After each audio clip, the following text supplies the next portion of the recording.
not address individually the panelists or guests or the guest of honor, but simply respected sisters and brothers.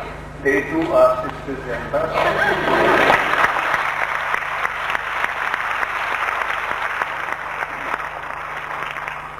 I am a Sikh, which means student, and I am learning about religion from you.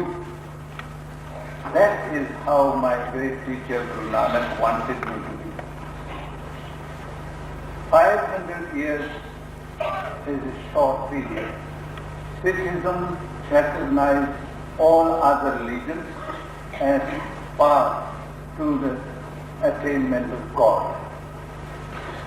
It does not claim to be the only way, as some may do, some religions do.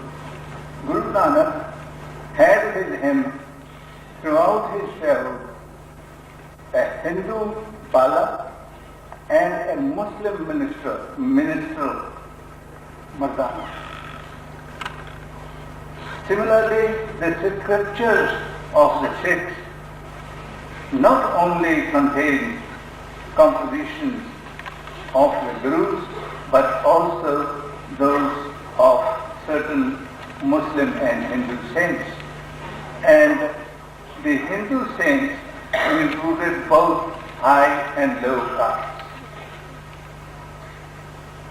The extent of the Sikhism, as expected by the Gurus, can be realized from the travels of Guru Nanak from Punjab to Nepal, from Punjab to Sri Lanka, from Punjab to Assam and Bengal, and Baghdad and Makkah in the west.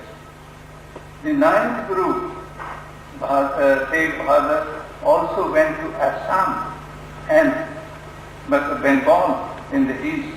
Guru Gobind Singh was born in Patna, 1,000 miles away from the Punjab. His ministerial work was in the Punjab, and he died 1,000 miles away in the south, Nanded, Hyderabad, Deccan. The present diaspora of Sikhs can well be understood from these travels. The Sikhs communicate with all other communities comfortably and are able to keep the unity. They do not go out to convert other people. Proselytization is foreign to them, as they were trained for free movement in the midst of different racial and religious communities. They did so successfully, whether they settled in America, in Europe, in Africa, in Australia. Recent estimates put the Sikhs at 12 million in the Punjab and 12 million outside the Punjab, in India and elsewhere. The struggle of the Sikhs under the British continued for the freedom of the Gurdwaras. At present, the Sikh temples are managed by the Sikh community without hereditary control. In Singapore, there are 9 temples, all managed by elected committees. The basic creed of the Sikhs is one God, whose divine attributes are contained in the Mool Mantra, which is placed at the beginning of the Guru Granth Sahib, the Holy Book. It reads, Ek Omkar Satnam Kartapur Nirbhav Nirvair Akal Murad Ajuni Sevan Gur Prasad. And it means unity in God, Supreme Truth, the Creator, fearless, hateless, timeless, spaceless, not born, nor dies to be reborn, self-existent. The true Sikh keeps these attributes of God in mind. All human beings are equal and all experiences of pleasure and pain are the same to him. The ideal of the Spirit of God develops an integrated personality. As God is fearless and without hate, so is the Sikh. The Sikh remains humble, attributing his success to God's guidance and generosity.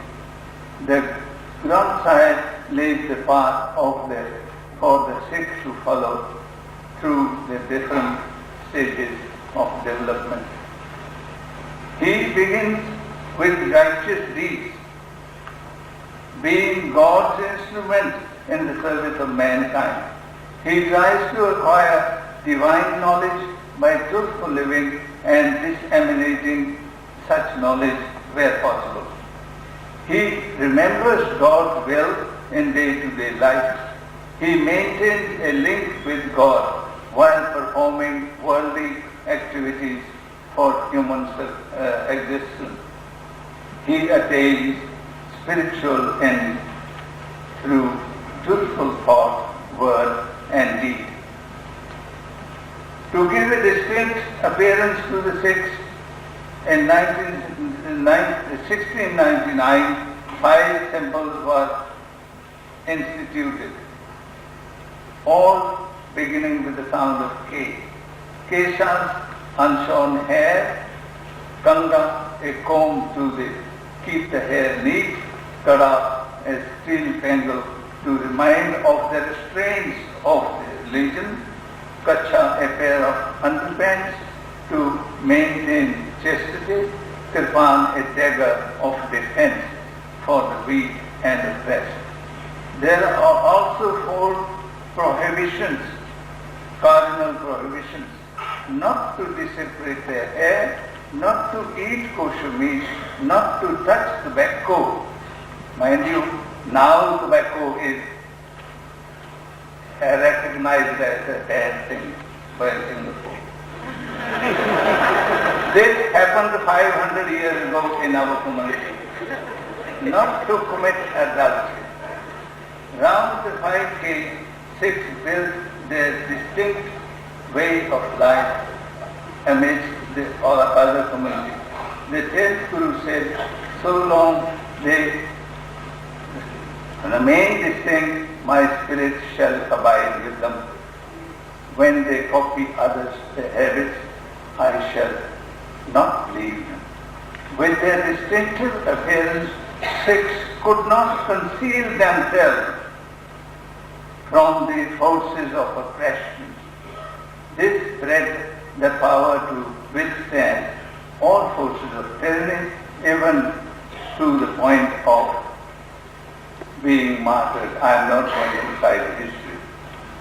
The Gurus developed the practices of human rights. Now they are recognized as human rights. Freedom of food, to eat what one likes and to slaughter animals or birds for food as one wishes. Freedom of attire, to wear what clothing one desires, particularly the turban. They were forbidden to wear the turban during the Mughal period. Freedom of worship, to practice whatever religion one wishes and whatever way. Freedom of speech, to protest against the high-handedness of the authorities. Sikhs pray to God, whose attributes are in the basic creed. In the Sikh temple, upon the altar, as enthroned the Guru Granth Sahib, the Bible, the spiritual Guru. The congregation hall is divided in half for men and half for women. There is no priesthood as such. Any Sikh man or woman can read the scriptures or conduct the prayer service. There is no restriction on entry to the temple apart from covering the head and baring the feet. Sikhs do not worship things of the creation, but the Creator. There is no specific direction to faith, no special robe to wear, no priesthood.